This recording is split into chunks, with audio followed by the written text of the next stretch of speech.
Hello, everybody. I am excited to be here. That my name is Joyner. I'm president of NASW, and this is the Essential Chat with Mitt, integrating self-care into social work. And we are in for a great show. We're going to have fun today. This is the last Essential Chat from Mitt for 2021. So we want to have fun. We want you to put your name in the chat. Tell us where you're from. And also, we want you to ask questions because this is not a topic that you don't ask questions on and about and how it applies to you, and how you integrate self-care into your day-to-day activities. So make sure that you put your name in the chat, that you also put a question in the chat. We have some experts that are going to join me in my home via Zoom, and we're going to get to a topic, but you always know that I start with music. Music is my love. And so I was like, okay, what music describes self-care for me? But I'm going to tell you, I had a moment last night, and in the middle of the night, I woke up with the song in my head called The Function at the Junction. Now, I know you all are going to laugh. It's an old song. It's by Shorty Long, right? And that song resonated with me because all day yesterday and up until I turned my phone on, do not disturb, I kept getting these emails about, oh, wow, we need to come to the self care, send someone to the self care session today. So I was really excited, and I realized that everybody was getting ready for the function at the junction to learn a little bit about self care. Social work, you better come on right now and learn about social work self care, because everybody wants to learn more about it.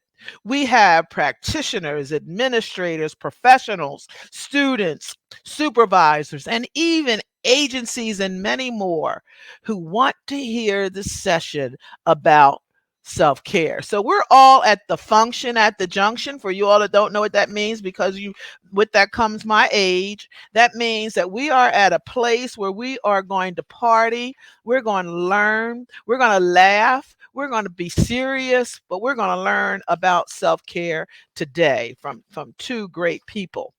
But the other song that kind of resonated with me was, I'm from Philadelphia area, Jill Scott, Living Life Like It's Golden. And I kind of rephrased some of her words. I'm taking self-care, pulling it off the shelf, putting it on my chain, and wearing it around my neck. I'm taking self care, putting it in my car. Wherever I choose to go, it will take me far. Social workers, we must take self care serious. It must be something that we do and integrated. And what is it? And it went into the code of ethics. What does that mean? All of those questions. So I need you to kind of tell me, Shirley, I saw someone come in from Philadelphia, where you're from. I need you to put out your questions. Oh, there's Latanya from Virginia, and ask us questions about self-care. Now, I know you all are members of NASW, but if not, I'm going to ask you to join so we can continue to have essential chats with Mitt. We can continue to service what you want when you want it. I do want to say that next month we will have Dr. Michael Lindsay join us, and we're going to deal with a very serious topic, because A, the membership asked for it, and B, we're in a crisis right now. We're going to talk about children and suicide.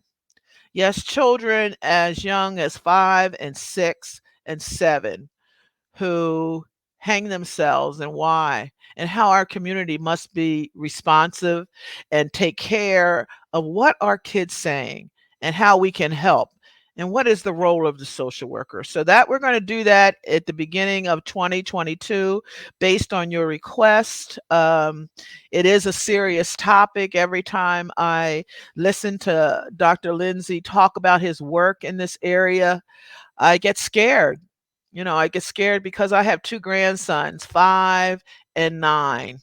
and I want to make sure that I'm checking in with them, making sure that their mental health is okay, making sure that they don't feel as though they have to solve all the problems of the world. I want my grandkids to be kids.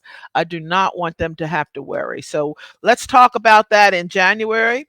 But let's get refocused, and I'm going to tell you about two people that are going to come to my home via Zoom. I really wish that they could be here in my home, but they're going to come with me from wherever they are. If they were in my home, I would have it all set up to receive them. I'm going to tell you first about a person who works at NASW with me. I'm constantly asking her for things. She's been the joy of my life, Dawn Hobdy, and she is an MSW and the Vice President of Ethics, Diversity, and Inclusion at the National Association of Social Workers. And she also works with all the other 55 chapters. She provides leadership and oversight for our overall mission and structure of the national wide diversity and inclusion, ethics, and professional review programs. Now, Miss Hobby, although she is young, she looks young. She's been with us for 23 years, and she's been experiencing and developing ethics content and conducting trainings. She is a prominent presenter and has presented at numerous conferences, both nationally and internationally. In fact, Dawn serves as the Ethics Commission for the International Federation of Social Workers and is the co chair for the CSWE Ethics Track. So, Ms. Hobby has served on various task force, including ASWB's International Task Force, the NASW and ASWB Technology Standards Task Force, and the NASW Code of Ethics Reviews Task Force. Ms. Hobby is with me at Howard University as an adjunct professor. She received her certification in diversity and inclusion from Cornell University. Her MSW hails from Howard University, and her BS degree is in communication from Syracuse University. So I welcome Dawn with us. Again, I call on her all the time, and she is someone that I highly respect, and she also will help us understand self care and the code of ethics. Now, I want to be able to welcome Dr. Jay Miller, who is one of the youngest deans to ever be dean at the University of Kentucky. I have to say that because I want all of you who doubt, can I be a dean and how old that I have to be so old to be a dean, to understand there are no rules and moving it to the top. You talk to Dr. J. Miller. He was appointed the dean and Dorothy A. Miller Research Professor in Social Work Education in July 2019. He earned his bachelor's degree from Western Kentucky University and his master's of social work from Spalding University and his PhD from the University of Louisville. I hope I said that right. Dean Miller is dedicated to a host of social issues and community outreach. He has a passion that he brings to his work as an educator and a scholar, and his research and academic interests focus on child welfare and youth involvement in juvenile systems. His practice has shaped practice with foster youth and has informed a myriad of policies and practices related to participatory engagement with youth and families. And on that, we'll have another chat. So hold your questions on that topic. But right now, the reason why we brought Dean Miller to the table is all of his work that he has done on self-care and his development of the self-care lab at his university. So we're going to talk with him and just say, wow, this young man, and I will say that, has done a lot of work. And so we again realize that we put in front of us a lot of roadblocks and we put in us a lot of silos. We want you in this self care moment, kick out the silos, do and practice what you need to do. So I'm going to have Dawn, you start and kind of give an overview about yourself, and then we'll have Dr. Miller, who I will then, from that point on, call Jay. We agreed that we could call each other by our first names because they're at my house. And when people are at my house, we don't go by titles. We just go by, hey, we're all here together. But Dawn, do you mind starting? And then Dr. Miller, you can follow up. And then I'll bring you all back after and have the table ready with food. Okay. Sure, thank you. It's such an honor to be here. This is such the perfect topic to end the year. We're experiencing the continuation of 2020 as we go through 2021. Um, Many of you know that the NASW Code of Ethics was revised recently to incorporate language around self-care, and I'm really proud of that effort. I was just informed by Jay, Dr. Miller, that he was one of those advocates for getting self-care in there. So want to say show appreciation for him and others. And so members of the National Ethics Committee agreed with Dr. Miller that we really need to have some language in the code that promoted self-care.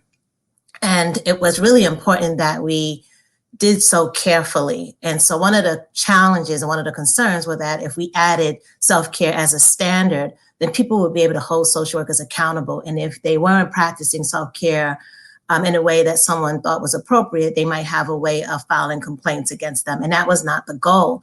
The goal was to make sure that we have language in there that lets social workers know you have permission to care for yourself. It's also important for the work that you do.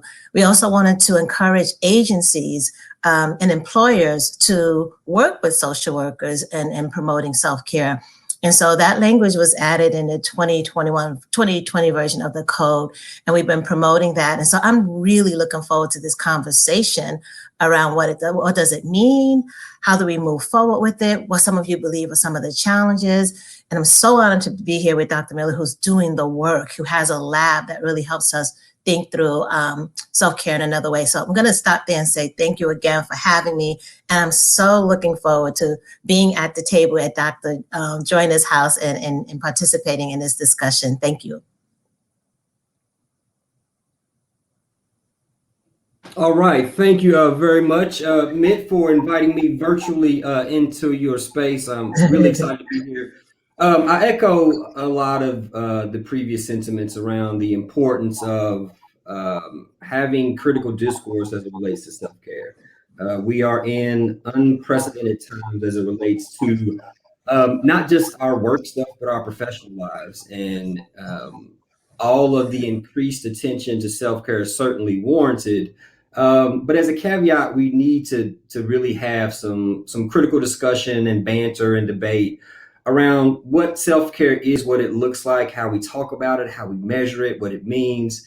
And we were really excited. Myself and one of my dear colleagues, Dr. Grice Owens, several years ago, started this kind of writing push to get self-care integrated, not just into the NASW Code of Ethics, but to all practice frameworks.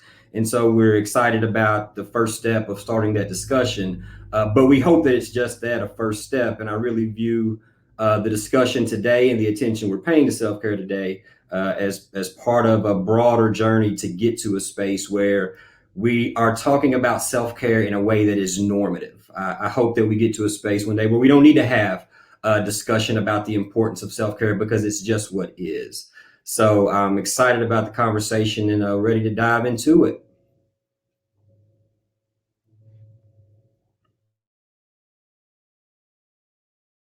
Had the pleasure of leading the delegate assembly.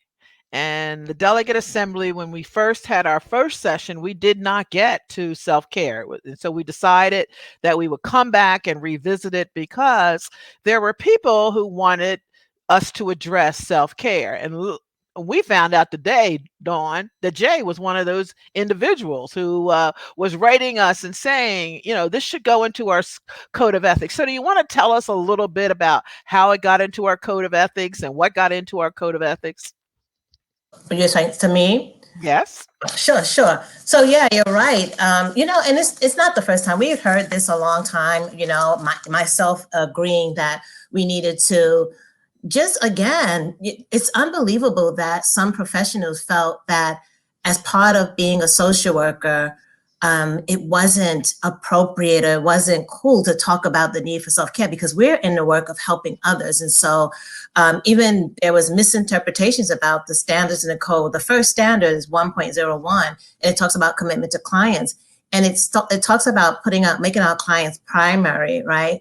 And so people understood that to mean that means that my clients come before me. And I'm so glad we're having this conversation because one, that's not accurate. And two, even if it were, the idea that you could make someone else primary and care for a client without caring for yourself is really a misunderstanding about what that language means. And so, again, many people wrote to us about changing it. One of the members of the National Ethics Committee, her name is Hobdy, and other members of the National Ethics Committee decided it's time to put in an official proposal to Delegate Assembly to get this in the code. And they worked really hard to develop the language. And as I mentioned before, it was really important to not shoot ourselves in the foot and create a standard where people can come after us if we're not practicing self-care. And so where it was placed in the code were in two really important places. And one was in our preamble, or our purpose. And so we wanted people to know that one of the purposes of the Code of Ethics is really to socialize practitioners who are new to the field, to the social work missions, our values, our principles, and our standards, and encourages all social workers to engage in self-care. So that language, engaging in self-care, was added to one of the purposes of our NASW Code of Ethics. So in addition to that self-care, ongoing education and other activities to ensure your commitment to those same core values. So really adding self-care as a reason for having ethical practice was huge. And then we went on to say that professional self-care is paramount for competent and ethical social work practice. Professional demands, especially today, challenging workplace climates, and exposure to trauma warrant that social workers maintain personal and professional health, safety, and integrity. We also added that social work organizations, agencies, and educational institutions are encouraged to promote organizational policies, practices, and materials to support social work self-care. So again, and not in addition to saying that social workers need to be responsible for self-care, we really want to encourage agencies to work with social workers and making sure that they have the space to promote self-care. And then finally, we added self-care to a value of integrity. Wow, that's pretty amazing. And so we know that our value of integrity talks about social workers behaving in a trustworthy manner. So now we're saying that part of that integrity is about acting honestly and responsibly and promoting ethical practice, but also taking measure to care for ourselves personally and professionally. So those are the places that language was added in the code, again, to give permission to promote and to inspire self-care. And so that's what it did. And the Delegate Assembly voted on that. And now it's there. And we hope, the Code of Ethics is a living, breathing document. And so as we grow as professionals, so does the language in our Code of Ethics. I'm really proud of adding that language. Thank you so much, Dawn. That gives us a great overview, because I always, I was wondering, how did it get here, and I would like to kind of throw a question to you, Jay, because you had a self-care lab. It was before the language was even there. Kind of tell us about why you felt a self-care lab was necessary and what your thought and what your vision is. I often talk to students about an artifact, right? You had in your head, we need to have a self-care lab. Why was that your artifact, and how did you get there? Well, I think for me, the journey to self-care is one that was extremely personal, right? So as you alluded to earlier, I grew up in foster care. For my entire social work career, I've always wanted to be in the space of child welfare and really advancing, the concepts and practices around youth in juvenile systems, no matter what that system was. And so what that meant is when I approached the work, my first job out of school, I was a CPS worker. And I knew very early on when I was 7 or 8 years old that that's what I was going to do. And I know it sounds absolutely ridiculous to say as a 7-year-old, you're going to be a CPS worker, but you couldn't tell me any different because I had been in foster care and I wanted to do that work a different way. Well, what that meant is that when I went to work, I kind of poured myself into it in a way that frankly wasn't sustainable and wasn't healthy. I would go in at 8 and work till 5. I always did investigations because I wanted to be on the front side of the continuum, interacting with young folks and families. At 5 o'clock, I would stop working. I'd go up and work a night assessment team where I'd doing more investigations till 1 or 2 in the morning. And then sometimes I'd stay at the office, come back at 8 o'clock and do it all over again, because I had been there and I wanted to do the work a certain way. And I remember the day when I had to remove a child from their home. And I'd always committed to myself that I would not leave a kid in a placement that I wouldn't want to be in myself. And I went and met with the young person, and I went and I met with the family who was going to be the placement. And I didn't feel good about it, but I left the kid anyway. And I knew that it was at that time I was getting jaded and burned out. And if you remember, I'd been there, right? So if it could happen to me, it could happen to anyone. And so the concept of self-care really got to me in terms of understanding that no matter what professional practice area you're in, if you want to do that well, if you want to be the best practitioner you can be in that space, you have to be engaging in self-care. So I started to kind of poke around. Again, a colleague and I who do a lot of work together kind of started to look and to say, there's not a lot of research. A lot of the stuff about self-care, it's kind of cute yoga and bubble baths, but there's so much more there. And so really started down the road of conceptualizing a space, i.e. the self-care lab, where we would do empirical research, where we would say, we're going to tackle this as a scientific construct, because that's what it is. It's much more complicated than some of the historical perceptions of self-care. And so, for several years now, we've been in the space of kind of doing studies and trying to advance the science around understanding it. And I remember, I think I've shared with you previously, when I started down the road, I had several of my colleagues say, don't do research on self-care. You're not going to be able to get tenure if you do that, or you're not going to be able to publish papers if you do that. But we kind of stayed the course to say, if we're going to have a workforce that's well and that's skilled and that's ready to tackle these big social problems, we have to understand that they're going to take care of themselves. And so we want to create a space and a place to explore and grapple and make mistakes around self-care. And again, just advance it because it's necessary for the wellness and future viability of the profession. Wow. Okay. So to our listening audience, even though Jay and Dawn are now at my home, I also have a party anytime people come over. And so you are part of my party. So make sure that you put your name in the chat and you ask your question. And I'll let you on in to sit down with us at our table, at our round table. And we always have a round table because there's no head. There's nobody ahead of this. So let me just hear this was what Faye is saying. It's such a breath of fresh air to see this dialogue being taken place and the movement to include this in the code of ethics. So thank you, Faye, for that feedback. Now, remember, it's a movement. And I think Dawn said something very early that it's there, but it will grow. But what is self-care anyway? To you, Jay, if you had to, we always talk about research, operational definition. What would be the way that you would define self-care? And then Dawn, I'm going to ask you the same thing. Okay, so let me drop it on you. It's overly technical, all right, but we're going to go there. Self-care is whatever you say it is. And there are certainly universal concepts and constructs as it relates to self-care. You think about universal domains, physical, mental, emotional, professional, et cetera, et cetera. But one of the things that folks will often try to do is to define self-care in a very rigid way. So you have to discern between self-care as a construct or a concept and self-care practices. And so many times people confuse the two. So when you think about someone might say, well, what is self-care? And my response might be yoga. And what you hear is that if you don't do yoga, you're not engaging in self-care. So self-care as a concept is, again, there's these overarching aspects. There's these domains that you want to be attentive and mindful of.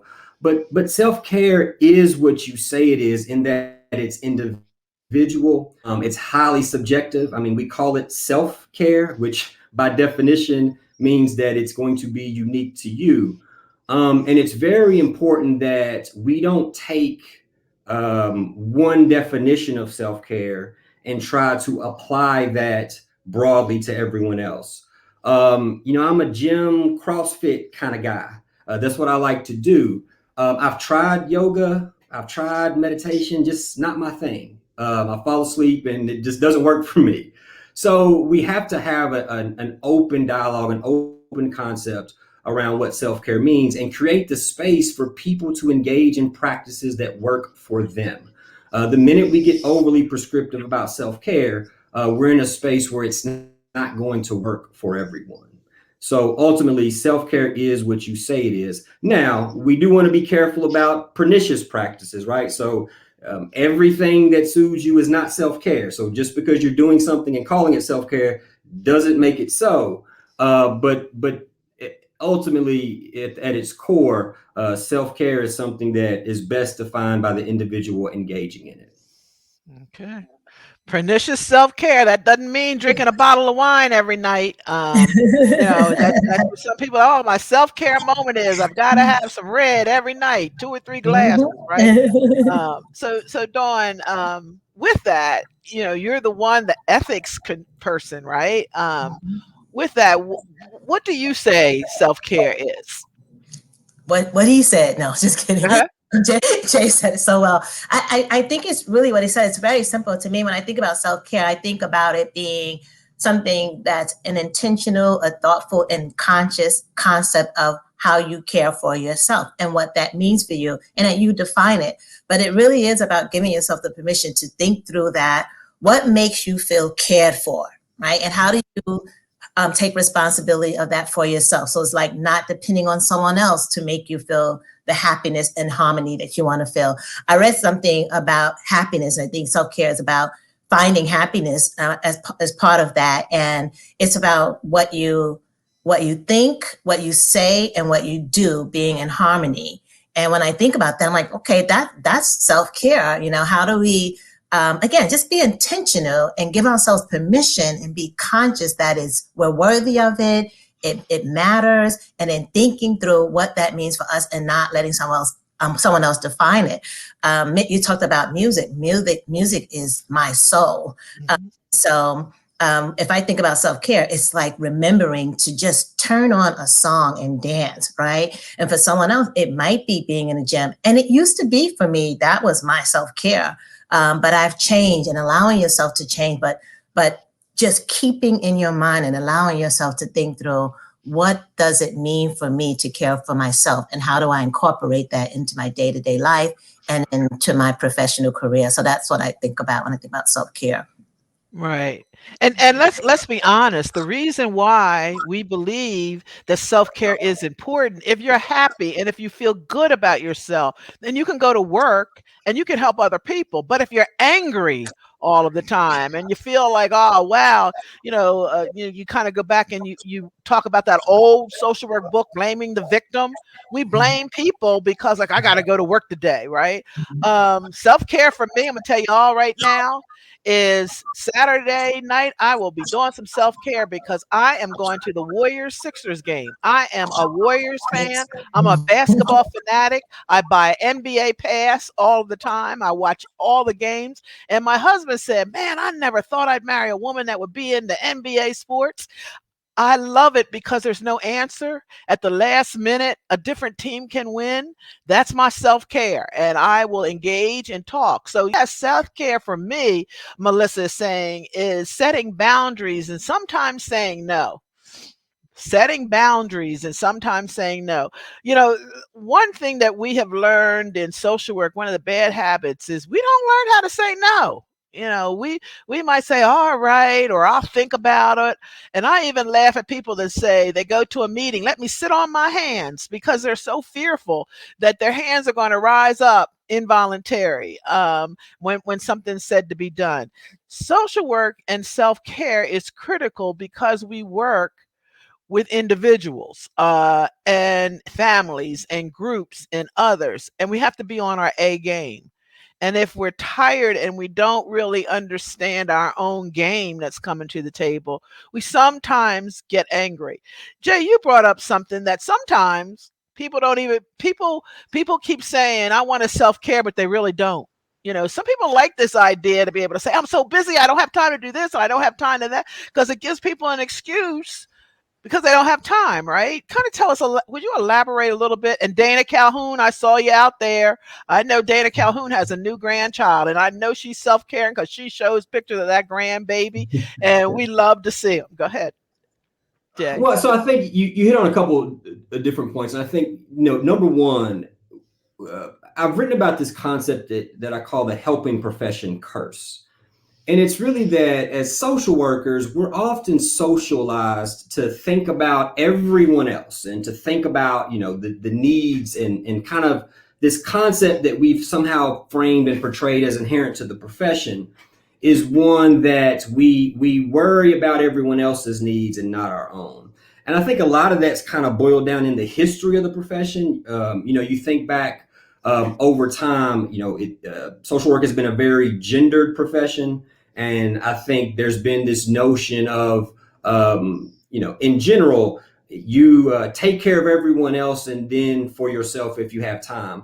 And you do see that among a lot of helping professions, nurses, teaching, et cetera, where they're gendered. And I think so you have a broader context of isms there that impact the way we view the profession.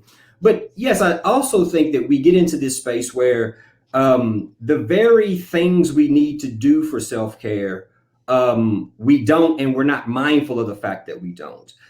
So to your point, a lot of times folks, they tend to overcommit and keep overcommitting. And what that means is that you're in a bunch of different places, kinda, but nowhere really. And that people find some comfort in having an out or having an excuse as it relates to some of the work that is or is not happening. And that's part of the real kind of keep it real critical discourse we need to have around really examining self-care. And I hate to talk about giving people permission to engage in self-care because I want it to be just so inherent to what we do. But I do think, the concept of starting where we are, it's getting people comfortable with the fact that it's okay to care for and tend to yourself. And let's pretend that you don't care about yourself. Let's pretend that you are a person and you are all about your clients and you want to serve your clients. And you want to do all these things. If that is the case, you'll still engage in self-care because a better you will practice in a different way with those folks. So no matter your motivation, you end up in the same space. And that is a recognition of the need to care for yourself and to engage in self-care in a very integrated and intentional way.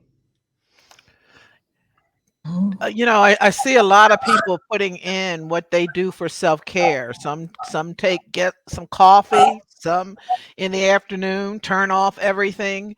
I see this person, May, self-care is taking time to enjoy me. I'm learning my joy is doing what I love, reading, skating, aromatherapy, dancing with my grandchildren, being okay when no one is around or clapping for me. I clap very well for myself these days because I am me. Wow, what a very, very powerful. We all gonna clap for you because what a Yes. powerful statement. Because the thing that I would like to add here and maybe throw out a statement is I always used to tell my students joining social work is a profession, but it's to have a profession to have a lifestyle you enjoy, right? And many people don't think of the lifestyle that they want to have after 5 o'clock. What do you want to do? What do you want to try? When do you want to go places? And sometimes we tend to get caught in we have to work 24/7. So I'm going to ask you all a question because see, I was of the generation that when you sent an email, there was no email. It came through a typed note that you sent. You had 2 weeks to get back, right? You sent a letter out, you had 2 weeks. And now we have people who want instant answers. How has how has the pressure of our work and let me recognize that we have lost over 750,000 people to COVID and a whole lot more because we do know that that everybody hasn't been counted. But this has been a time over the last 20 months and even longer where people are reevaluating their life. What is important? You know, Lakia Cherry, who is out, Dr. Lakia Cherry, out of California, wrote an article on the Great Resignation. And I was at an NASW meeting in Ohio. I think I shared this with Dawn and Jay. And there was a young woman who took me to the airport, the vice president of NASW Ohio, who kind of made a statement. I'm not doing Sunday dinners anymore. And I'm like, what do you mean by that? And she was like, on the weekends, my whole weekend was get the wash done, get the kids prepared, go marketing.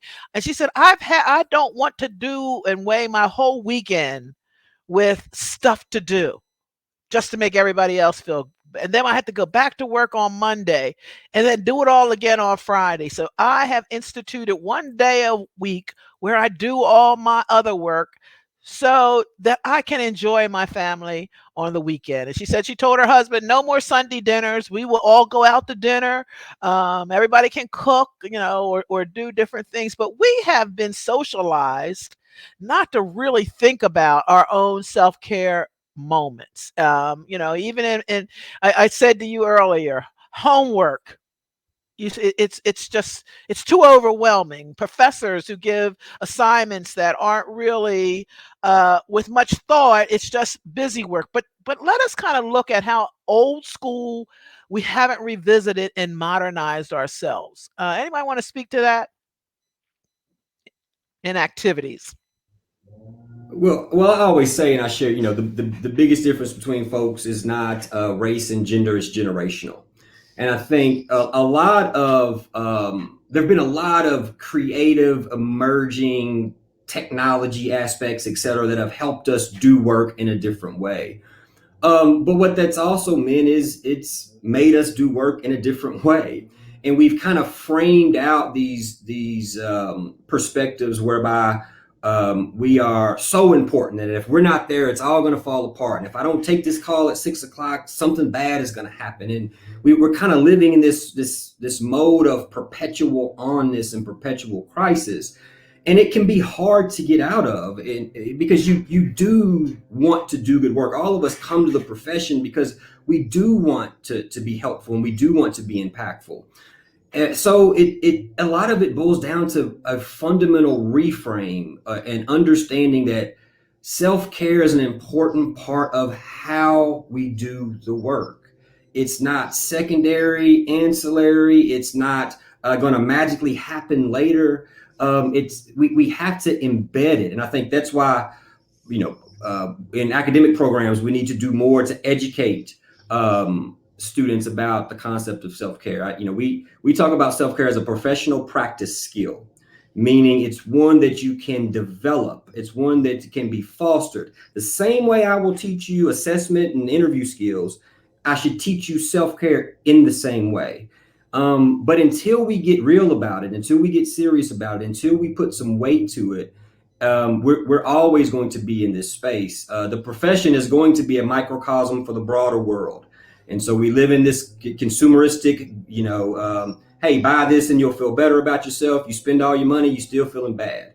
Or if I get on Amazon and I shop all night, I'll feel better tomorrow. And that's just not how it works. So I think we need to fundamentally reframe the way that we think about our work.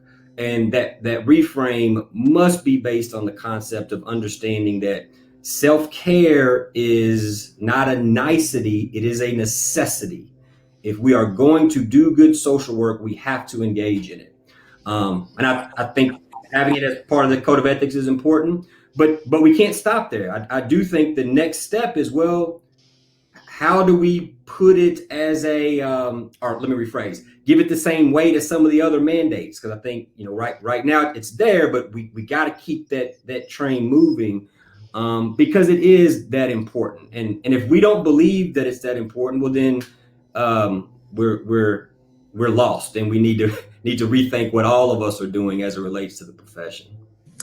So I really appreciate that, especially that last point about we have to promote it now. So I think I'm seeing something right now in self-care that I hadn't seen. I have not heard social workers use the term self-care or talk about what it means to them or be able to define it in a way that we have now. And that started in my space in 2020 with the beginning of COVID. And we would have social workers contacting us really stressed out about how am I going to manage this? This was the first time in my life where the entire profession and our clients were having the same experience, and social workers and people around the globe, we were having this singular, united experience.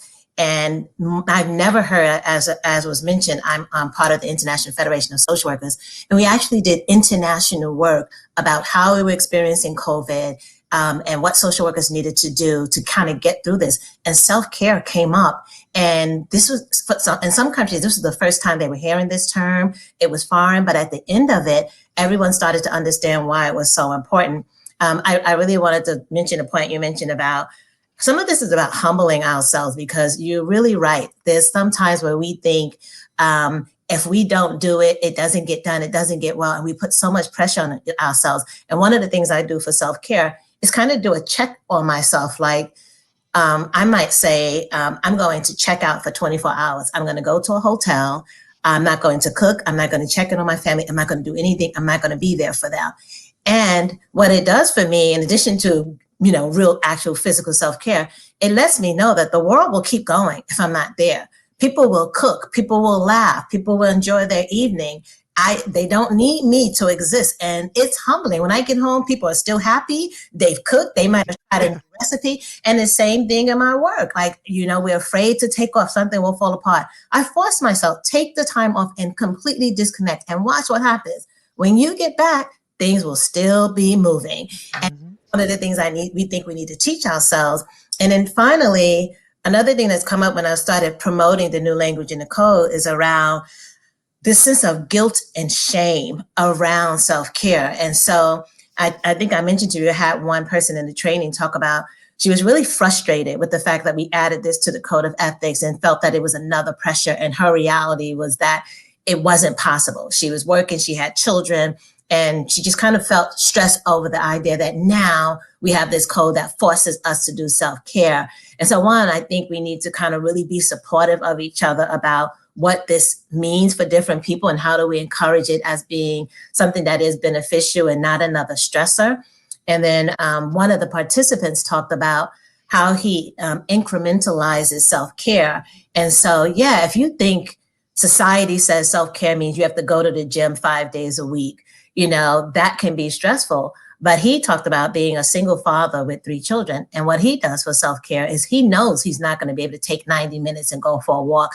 And so he might take 5 minutes or 3 minutes and just play a song that he loves, or do some jumping jacks, or, watch a funny video. And so redefining what self-care means is so important. It can be those little things, those little moments, but at the end of the day, you're like, wow, I've had moments to myself and I didn't feel overwhelmed because I didn't get to the gym. So I just wanted to point out those 2 considerations as well. Yeah, Dawn, that's important, because I think what we're starting to carve out is this definition of self-care is different for every person. That's right? right. It is what makes you feel happy at the end of the day. Jay, you talked about the fact that if you want to go somewhere, you might work 10 hours a day so that you can have that one day free. I want to elaborate a little bit more on that? Yeah, what I think part to Don's point, I have grew up in foster care. You over the years you get a lot of adopted caregivers, and one of my adopted caregivers, she'll often look at me in terms of the humbling piece, and she'll say, "Jay, you're not that important." And what she's telling me is that, okay, you're running yourself a little ragged. Just because you don't do this does not mean it will fall apart. And I think, isn't it always fascinating how something is really, really, really important as long as you're going to do it? But the minute I have to do it, all of a sudden it's not as important anymore. Right. So if this is really important and you need to do this before you leave work, meanwhile, I'm gone out the office. So I think it is important to really think about, and I'll often remind myself to say, I'm not that important. And it's not to say that the work you're doing isn't impactful. It's not to say that you aren't a valued person.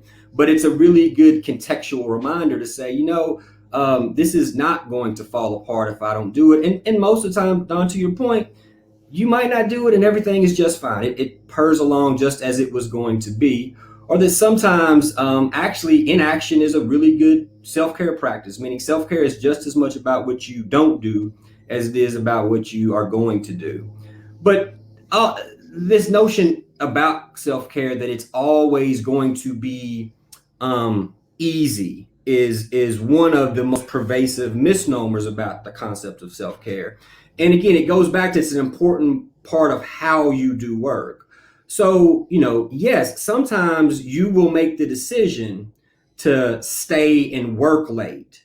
And that can actually be part of this broader self-care plan. You have to look at self-care not necessarily as an event, but as an experience. So if staying a couple of hours extra on Thursday means you can take Friday off, that might be a good strategic self-care move. And so a lot of times we can get caught in a limited conception that, well, I'm supposed to get off at 4:30, and because I had to stay to 5, I'm not engaging in self-care. And that might be true. But I think that's why it's really important to engage in some strategic self-care planning so that you kind of lay out what are some ultimate goals that I want to achieve, or where do I want to be and get to in my self-care journey, and understand that sometimes it is going to mean working differently. Sometimes we have, Mick, you were talking earlier about, we have students who they take on all sorts of things to get through school. But to understand that that's part of a temporary self-care practice. And yes, there are going to be hard days and days you're tired and days you don't want to do A, B, or C, but that ultimately there's a bigger self-care vision here. And so it's not always, it's not always going to be 65 and sunny. Sometimes it's going to be raining and storming and we got to go at the work anyway. But we still have to understand that doing that does not negate the need for self-care. It just means that it's changed or evolved for my time, life, and space that you may be currently in.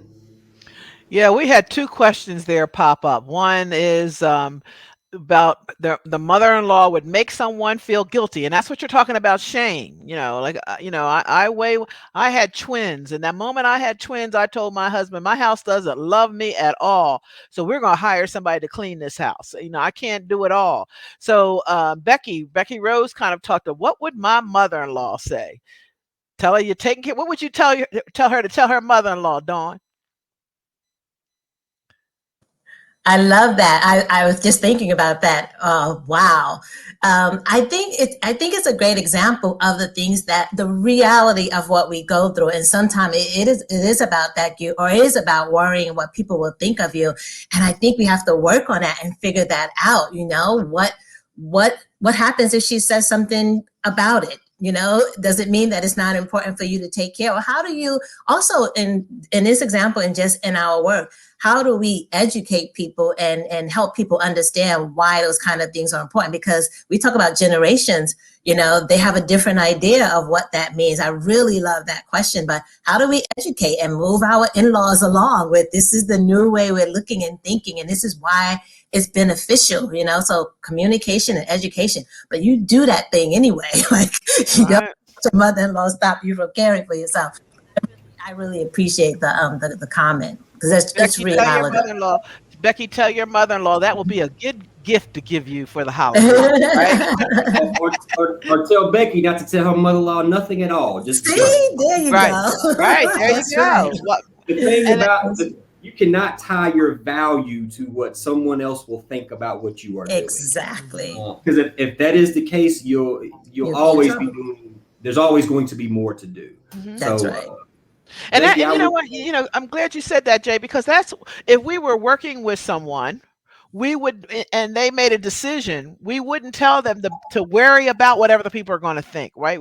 We would tell people, do what is best for you, right? And somehow when we practice social work, we don't take on, and you said something earlier about that the code says that we all must. It's also us, right? You want to explain that? And then we'll go on to Carissa, and then we'll go on to Shirley. Yeah, it was part of the conversation. Folks have always thought, well, well-being isn't in the code of ethics for practitioners. And I've really never viewed it that way. I mean, you look at the preamble and it says we're concerned with the well-being of all people. And I would ask social workers, are you not all people? That's And right. because you are all people, it means we need to be concerned with our, we well-being too. And so I don't see those things as too disconnected. Now I do think we need to be more explicit about the concept, but it's there. It's how we choose to frame and actualize it. I think that's really true. One of the things that I struggle with profession is that we have the most amazing advocates for our clients, but we do not advocate for ourselves well. And so this self-care journey is going to require that we just get bolder about advocating for ourselves and giving ourselves permission and not really caring about what people think all the time. So I really appreciate that point. We have to advocate for ourselves and do what's best for us regardless, you know? Mhm. Yeah. Thank you. Now, Carissa had a question up.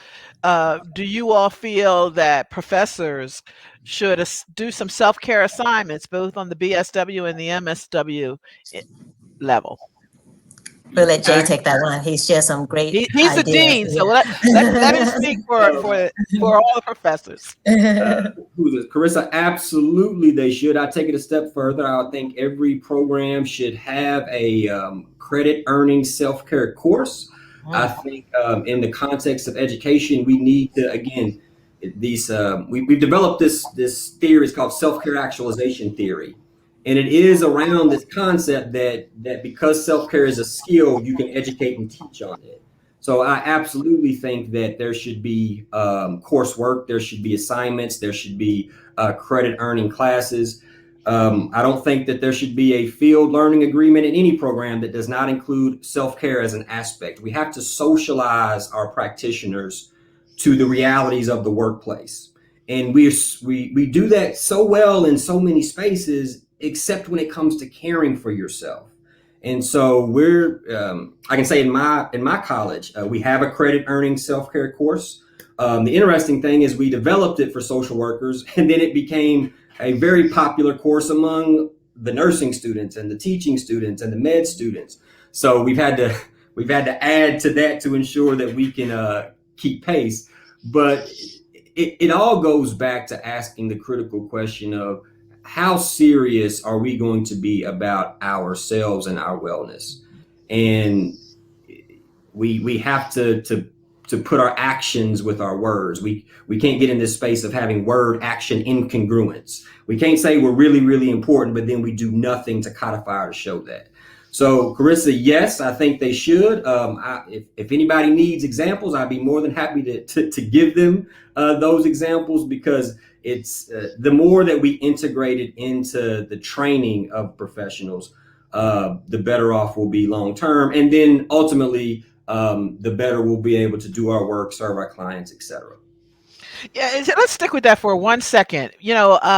When people say self-care, I think people begin to think that it's a weakness. Oh, I need self-care. That means you're weak. Something's wrong. I'm getting ready to go off the edge. That doesn't mean, that's not what self-care means, right? It's respecting your own dignity and worth. Let's kind of just spend a minute about that, because self-care, that means social workers are so fearful of recognizing or accepting the fact that we must take care of our mental health. They see that as a sign of weakness. Social workers have mental health problems. That self-care is mental health problems. I don't understand. We go when we get ourselves checked out physically, but we don't do that as far as mentally. And we don't look at the strength it takes and understanding self-care. I see it as something strong. I'm like, oh my goodness, you do, Dawn, I can't wait to go check into a hotel, right? It is not a sign of weakness. Can you all speak to that for a minute?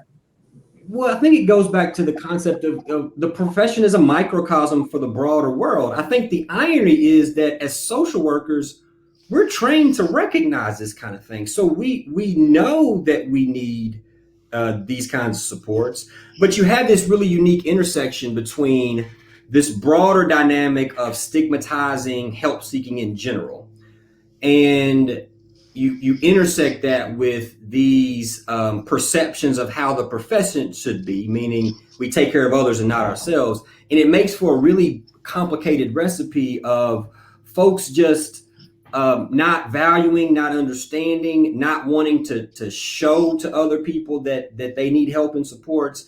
But we would never do that in other spaces. You wouldn't get cancer and say, I'm not going to the doctor. Like that, it'd be an assumption that you're going to go and get help and seek treatment or whatever you may be doing. So it goes back to that fundamental reframe of that socialization within the profession, that, it's a necessary part of practice. And if we framed it that way, we say that, a degree or that this skill or that skill is a necessary part of practice. If we can recast self-care to be one of those necessities, I would say the necessity, then I think all of these things kind of fall to the wayside because self-care becomes normative. I hear all these things about radical self-care, and it bothers me to no end. Self-care should not be radical. Right. We're on a piece right now to where it should be normative self-care. That's what we need to focus on. The fact that you would go take care of yourself and that somehow be this unique, groundbreaking idea, it just defies a lot of logic and common sense. So we have to create different supportive milieus and platforms, and it starts with kind of, again, you'll hear me keep saying, reframing it within the profession. Okay, Yeah. let's get some other. What are your thoughts on how reflective practice supports self-care? Shirley had that question. Love your dog, Shirley. Mhm. Who would like to take that? What are your thoughts on reflective practice supports self-care? Do you Jay, do you have anything? What'd you say, Dawn? No, I was going to say, Jay can go ahead. Yeah, so I think yes. So reflective practice can actually be part of a self-care regimen, but again, I think it goes back to, in terms of assessing your practice approaches, practice dynamics, etc. Being in a reflective or reflexive space will ultimately, I think, get you to understand that yes, I need self-care as a practitioner. And that will help you practice more adeptly, or that I think reflective practice in and of itself can be a self-care practice. So because you engage in practice in that way, that might be part of how you manage and balance your own self-care. So if you're thinking about reflective practice as a way to support self-care, absolutely, that works. Or if you're thinking about reflective practice as a self-care practice itself, that also works. So I think anytime you can reflect, it's valuable time spent. And I think that if you spend any meaningful time doing so, you'll arrive at the conclusion that self-care is an important integral part of your practice dynamic or practice approach in general. Mm-hmm. And I will say, though, I agree with you, but with everything, it's in moderation. If that reflective practice becomes something that you do so strongly and it causes you stress, I think managing it so that it's useful and it actually is promoting self-care, as opposed to becoming something that's just another stressor, right? Another thing that makes you feel less than, relaxed, et cetera. I think we can take all of these things and go too far with them. So I think we have to be mindful of them. I wanted to just mention, I really love your perspective, Dr. Miller, about just redefining, before we had self-care in the Code of Ethics, we had standards around impairment. And so one of the things that I was really proud of about adding self-care is that it was a strength-based, another way of looking at impairment. This is not about, the code talks about social workers should not allow their own personal problem, psychosocial distresses, legal problems, substance abuse, or mental health difficulties to interfere with their professional judgment and performance, or to jeopardize the best interests of people for whom they have a professional relationship, a responsibility. And so we've always had language in the code that talks about it's important to care for yourself, right? So that you don't allow those problems to interfere with your work. But now we're saying it's just a different perspective, that it's not about keeping yourself from being impaired. It's about being proactive and caring about yourself. And that's a good thing. Mm-hmm. So I like that we added that language, because we really just focus on being impaired, our responsibility to address it, and our colleagues' responsibility to address impairment. What about our colleagues reminding us to just practice self-care? I think that's also really helpful because we need reminders. I know I do. I'm sitting here and I'm enjoying this, but I'm telling you, I need to practice every day. Some mornings I get up and I'm on it and I'm just knocking it out. I do my meditation, I do my workout, I ease into the morning, I drink my water, and I feel so self-cared for. And then the next morning, I might have insomnia. I wake up late and it throws it all off. And so also just giving ourselves grace. We don't have to get this perfectly is really important. And it's going to look different on a different day. You're right, Dawn. It's important to understand, I have to talk about self-care is both prevention and intervention. And so, the WHO has classified burnout as an epidemic. So that is a medical entity. It's in the ICD-9, et cetera. They are saying that this burnout thing is so pervasive that we're going to name and classify it globally. And so you talk about practitioner impairment, those are things. So no matter how you think about it, again, you arrive at the same space. So whether you needed to think about it in terms of an intervention, meaning some things are going on and you need to intervene in those, or whether you see self-care as a way to assuage or address or prevent you from ever experiencing these burns out types of things, you get to the same space of recognizing that it's important and you need to engage in it. Now, part of the reminder piece is I always say you got to have some critical friends, right? Some keep it real friends that tell you what it is and they tell you what it ain't. Mm-hmm. And I think that's right. Really important to have some accountability as it relates to self-care. And so I used to tell my students, you don't want to have friends that eat, sleep, and drink social work. Every time you get together, you're talking about a case. So I always had friends who could care less about what I do, and I could care less about what they do. So when we got together, we could talk about our lives, not so much about what happened at work together. Now, Tori, can we put Tori's question back up there?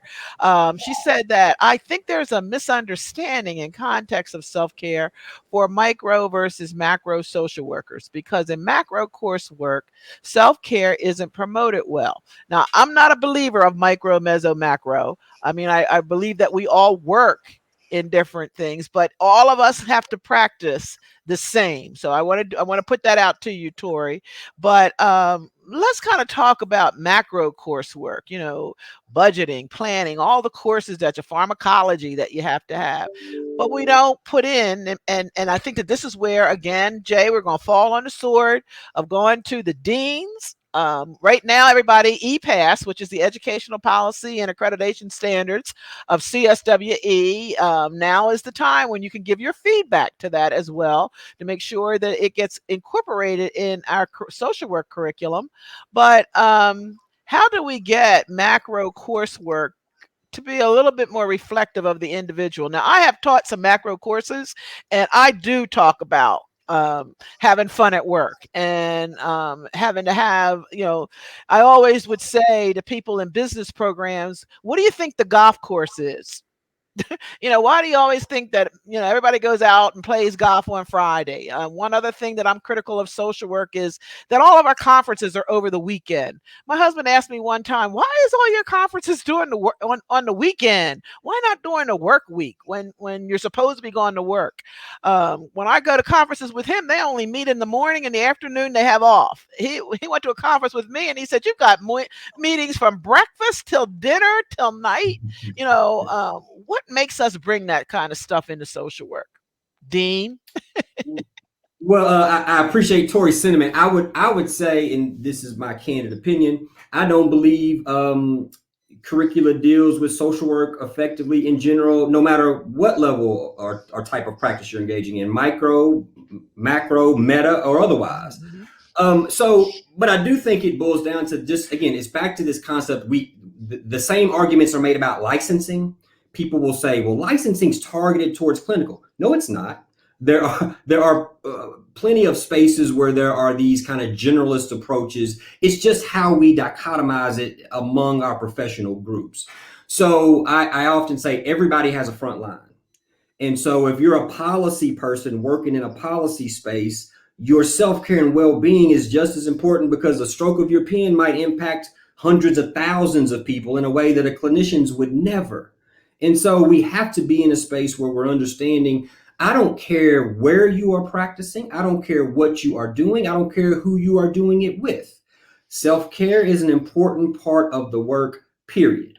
I think even getting into the debate around these people need it more or those people need it more, it's frankly, I think inadequate and just not true. So, but I do understand and appreciate the concept that we tend to or may tend to talk about it differently in different spaces. But I think that's part of the problem. We need to approach it as a practice skill. When we think about assessment, we think about, okay, what does that look like in this setting versus what does it look like in that setting? We need to reframe and look at self-care the same way. What does it look like in an individual private practice setting? And what does it look like when you're doing legislative advocacy work? But no matter, you need to engage in it. And I think we need to do a better job at addressing it in all spaces. Okay. Tony Alexandra, a person that always comes out every one of our essential chats with Mitt and asks great questions. Thank you, Tony, for being out there.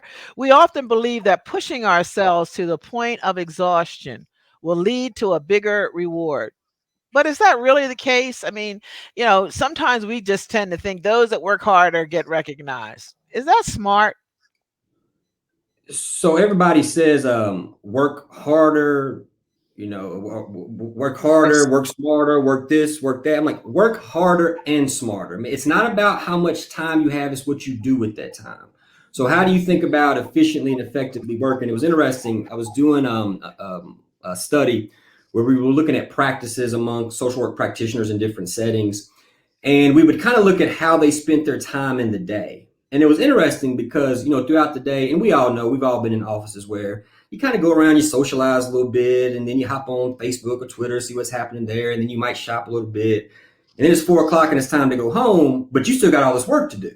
So you staying late saying, oh, I can't get in my self-care, I got to stay late all the time. I said, okay, well, let's think about during the day. What happened during the day where you could have been doing that work that you now have to stay and do late? So, we get in these spaces where it's the things that we value are the very things that lead us to burnout. So we think that, oh, well, that person's always working, so they must be doing a good job. Those two things are not connected. We know plenty of people who've spent a whole lot of years doing something and they might not be doing it well. So let's tackle and think about how we spend our time at work. How do we effectively and efficiently deal with our caseload or manage whatever kind of practice situations that we're doing? Simultaneously, we have organizations that need to think about practices and policies and protocols that support and create environments that are conducive to self-care. So as we do both of those things, it's less about time. Burnout is not a badge of honor. I don't know why we think that I'm going to pour myself into it and somehow that means I'm a better practitioner.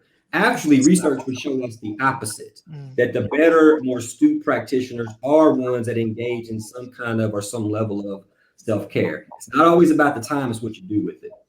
Yeah, I really love that. And just changing that conversation, and I do see that the conversation is starting to change and the perceptions, but, I've been a part of those environments where I've heard leaders say things such as so-and-so is the first one in and the last one out, and they're the hardest worker at one. That's not necessarily true. And we need to reframe that. We want to celebrate the person who really has a good way of balancing their life, who gets to get in, get their work done, leave, celebrate, be with their family, do those things. That's just as good, that it doesn't necessarily mean you're a better person because you stay in the office all day. I also know that I've seen situations where that person is not actually working. They're just there. So it doesn't being at the office all day doesn't mean quality. But that we as social workers have an opportunity to really reframe that and promote balance. Work-life balance is so important right now. But I'm starting to hear that language more. But as Dr. Miller was saying, I really appreciate that. And the macro, meso, micro conversation is that we have this language now and we just need to promote it the right way. So we need to make sure that everyone understands that this is about whatever type of social work you do. We have really great opportunities to make sure that the message gets out appropriately and clearly. And so I wanted to say that. And then again, just change that thought about what it looks like to be the best employee. We have an opportunity there as social workers. Yeah, I see, Kathy, your question here about, in field of practice, supervisors need to incorporate it into their day. Well, I think what we're saying, and anybody correct me if I'm wrong, that everybody needs to practice self-care. There's no level of social work, no matter what you do or wherever you practice social work, be it whether you are in a for-profit, non-profit, whether you are in a mandated service or non-mandated service, at whatever level you are working, we all must or should or want to incorporate self-care into our everyday practices. And I say that because it is, a lot of times we'll think, oh, belly breathe, or what you said earlier, Dawn, about or even Jay. I mean, every time I would say, okay, I'm going to take care of myself at the beginning of every year, and you go and you get yourself a gym, and then you get guilty because I didn't use one penny. I didn't go to the gym at all. Or one time I joined the gym and I went and I sat there and talked to everybody that came in the gym. I just sat down there and I realized, I'm like, I'm talking to everybody, right? This is not what I needed to do. So I always say my gym moment is the thing that I hate the most, but I love when I walk out of there that I've achieved something that I should do for my physical body, right? So what do we say about supervisors? Let's get this clear. Are you all saying that every social worker needs to practice self-care? Go ahead, Jay. Yeah, so number one, before I jump into that, I'm gonna ask that you reframe the gym visit, right? Because you got to celebrate the small wins, right? So sometimes, I'm a big gym person. I love going to the gym, like that's what I like to do. But sometimes I go to the gym and I walk around, I don't touch anything, and I turn around and leave. Don't tell anybody, but that's what happens. Because just showing up sometimes is the small win I needed for that day. Some of y'all pull up to work in the parking lot, and you put your hands on steering when you breathe. You're like, I don't know what's going to happen today. I'm just going to walk in the door, and that's the win I need. I'm here. Let's start there. I'm here. And I think we really got to celebrate those small wins, because you can't work out at the gym if you never make it to the gym. So it part of it's an evolution, and maybe showing up and talking to folks, that was the social self-care you needed for that day. You check the box and you go on home and you're just fine for it. So I do think a lot of it is kind of celebrating those small wins. It's also having, again, these keep it real moments or these critical friends around you. We will joke, I'll work with folks about self-care planning, and they'll say, I'm gonna run a marathon. And I'll say, great, I like to run. I'll say, when is this marathon? They'll say, in a couple months. I'll say, okay. We can work with that. How much do you run now? And they'll say, none. And I'll say, no, we got to have some real, the self-care practice is not letting you do that. Like, let's have right. around what that looks like, right? And so you got to there's this concept of incrementalism, is you're not going to get it all at one time. So let's think about strategically how to roll that out. Now, to the supervisor point, I do think supervisors are often in an interesting place whereby they are trying to support their employees in engaging in self-care while simultaneously engaging in self-care themselves. Mm-hmm. And so there are a lot of different things you can do when you think about modeling behavior. A lot of times we are telling people to do something that we're not doing. I'm really bad about that. I say, oh, well, check out at 4:00, but then I don't do it. And so they look at me and I'm not modeling the behavior that I'm talking about. Number two, we don't think about systemic responses. So as a supervisor, you have to think about, you have a team of folks. So what systemically can you do to support self-care among that group? And then within that systemic response, number three, creating some flexibility. And we've done a lot of research through the self-care lab where we've kind of focused on, the spaces in the middle, meaning the supervisors who are trying to tend to folks' self-care needs while simultaneously addressing their own. And sometimes they're doing it in a broader organizational context that's not conducive to self-care at all. So it can be challenging, but it's not impossible. I do want to say to employees, let me be clear that organizations, associations, employers, etc., they have a responsibility to ensure that they are creating environments that are conducive to self-care. Period, full stop. However, do not wait on them to get it together before you start caring for yourself.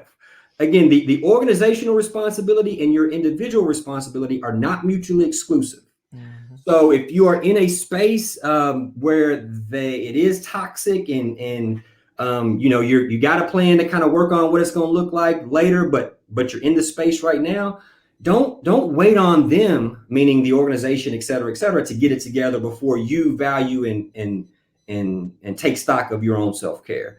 Self-care, you do have some responsibility in how you actualize your self-care goals. And it's not always going to be easy. As a matter of fact, it's hard because self-care is counterculture, et cetera. But you have to understand that while the organization has a responsibility, you can't wait on them to move or to make it possible for you to engage in self-care. You have to take those reins yourself. And for supervisors, that can often be tricky. Okay, Nichelle Eggleston has a question. Is it okay to have a therapist and life coach? Social work needs this too. I'm not really clear of that question, but I am assuming it's always okay to have both. And whatever.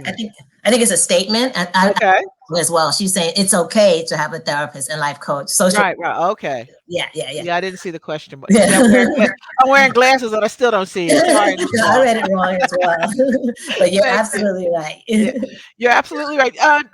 Dean, can you tell us just a little bit more about what is the Self-Care Lab?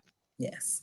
So it's the Self-Care Lab. It's a space. It's one of the first known entities to explicitly address self-care from an empirical standpoint.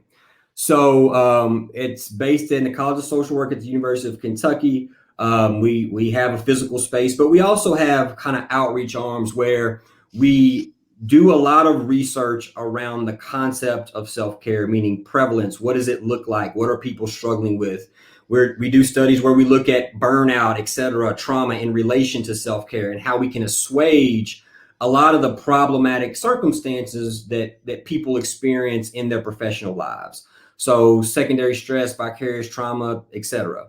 And through that work, we're able to craft and pilot and put together interventions designed to help people improve self-care and thus address some of those problematic circumstances. And we have a really, really dynamic team of folks who, everybody from students to seasoned researchers who are working on all aspects of the self-care continuum. One of the really interesting projects we have is called the Global Self-Care Initiative. And so it's a project, we're up to about 17 or 18 different countries where we're studying what self-care looks like in all these spaces. And it's really interesting when you look at a lot of the European countries compared to the United States. I mean, folks, it's not even close. Their professional social workers are in a very different place when they think about social work and think about self-care and what it looks like in relation to social work. So it's ultimately a dynamic space where we want to advance and push forward the concept of self-care. And we want to do it in a way that's empirical. We want to be serious about it. One of the things I was really frustrated with about the whole self-care conversation was that it was very superficial. And I mean, you look online, you'll find all kinds of articles and guidelines and tips and so forth. But they're not really based in empirical work. And when we started down the path of looking at self-care, particularly among social workers, I was kind of surprised that there wasn't more research out there. There were a lot of kind of commentaries and editorials, but kind of wrapping the data and making some informed decisions around things that we need to be doing. It was a mission of ours to address some of those deficits and to also create resources and spaces for organizations to kind of tackle self-care in a broad way. So we wanted to create resources for employers, and we work with a number of different social service agencies who say, we want to do better. We want to support our employees. We've looked at the interaction between self-care and retention. And what do you know? Employers who support self-care tend to retain workers at a higher rate. We've looked at work person's comp claims. And again, what do you know? You engage in more self-care, you reduce work person's comp claims. So a lot of times in organizations, when we talk about wellness, it's kind of rooted in this HR function, this kind of checkbox. We're going to give you a Fitbit, we're going to give you a gym membership, and we hope that works. But we've taken a much more participatory approach to say, let's conceptualize these initiatives in ways that employees would participate so that you're making efficient use of your resources, et cetera. And then we roll those out and test kind of how those initiatives work and what impact they have on the overall outcomes for the agency specifically, but for social services in general. So it's a really exciting space for me to be in. And I've been able to interact and connect with a lot of folks around the world who are interested in self-care and who are really wanting to do research in that space. And so we'll keep pushing forward with that work, and we'll share it in ways that we hope it can influence the conversation. Or is the lab open to others? I think there was a question, could it be, online students or? Yes, so we tend to we come up with all kinds of ways for people to be involved. So a lot of times our students, they'll serve as employees or research assistants in the lab, but we also try to create pathways. Again, we work with a lot of different institutions around the world who want to do this kind of work, and so we'll help support them. We do some really interesting trainings where we'll have groups of American practitioners with groups of European practitioners in the same space virtually. And so it's always a really good conversation and training piece to do that. So we're just trying to expand the conversation, and we're creative. So we'll find a way for folks to be involved, because ultimately we just want people to keep talking about self-care. Right. That's going to be the start to addressing some of these problems. So yes, Maggie, anyone that needs a therapist, and social workers we are that too.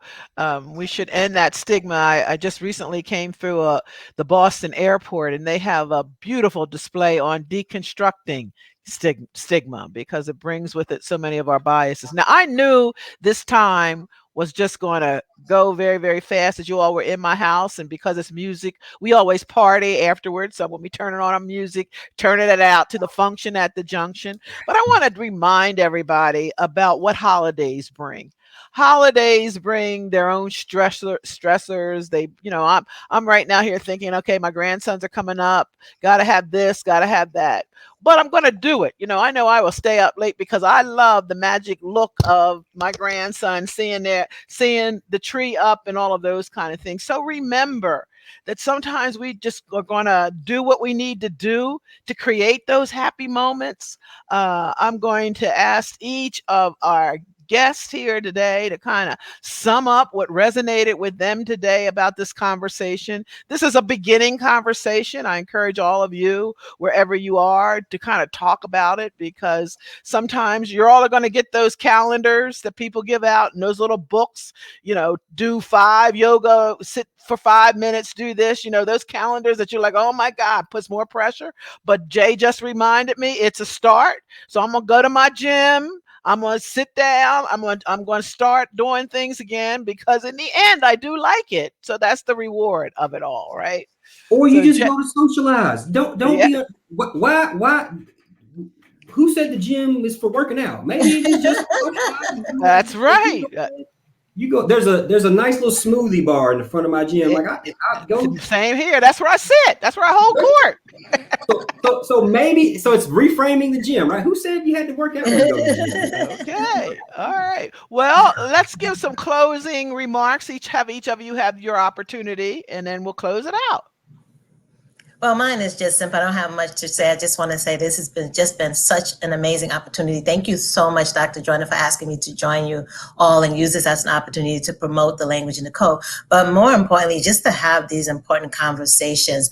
I would challenge each of us to really take this evening to do something small to kind of seal this conversation.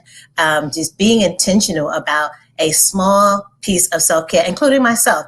I missed my 4 o'clock walk. I try to put that on my calendar, but I missed it. But I'm going to make sure I do something. And I really also just enjoyed the conversation and the comments, because it helps me think about how to move this forward. Like Jay said, we have it in the code, but what now?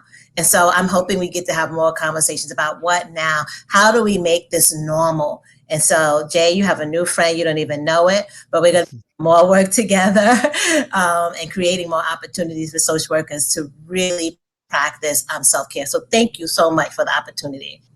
Thank you, Dawn. Likewise, thanks for creating a space. Anytime we get an opportunity to talk about self-care, which should be all the time, I think we should take it. Um, Ultimately, I would say to all of the social workers, no matter where you're practicing, no matter what area you're in, I hope that what I want you to do, as soon as this is over and you're done, go find you a mirror or pull up your phone and flip it around so you can see yourself. And I want you to remind yourself that your needs are as important as the people and individuals and groups and communities that you are trying to serve.